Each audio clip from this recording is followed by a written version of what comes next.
সুনামগঞ্জের জগন্নাথপুরে বিএনপির কার্যালয়ে ভাঙচুর ও অগ্নিসংযোগের মামলায় সাবেক পরিকল্পনামন্ত্রী এম মান্নান জামিন পেয়েছেন। সোমবার সকালে জুডিশিয়াল ম্যাজিস্ট্রেট নির্জন কুমার মিত্রের আদালতে হাজির হয়ে তিনি জামিনে আবেদন করেন। আদালত তার আবেদন মঞ্জুর করেন। মামলার জামিনের বিষয়টি নিশ্চিত করেছেন এম এ মান্নানের আইনজীবী অ্যাডভোকেট খায়রুল কবির রুমেন। অ্যাডভোকেট খায়রুল কবির রুমেন বলেন, ঘটনার সময় এম এ মান্নান ঢাকায় ছিলেন এবং শারীরিকভাবে অসুস্থ ছিলেন।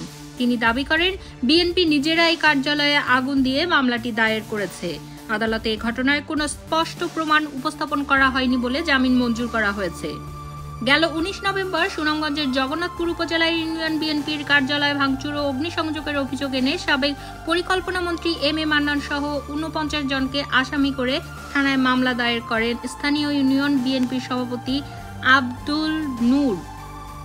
এর আগে বৈষম্য বিরোধী আন্দোলনের শিক্ষার্থীদের উপর মামলার 20 দিন কারাবাস করে জামিনে বের হন সাবেক পরিকল্পনামন্ত্রী এম এ মান্নান।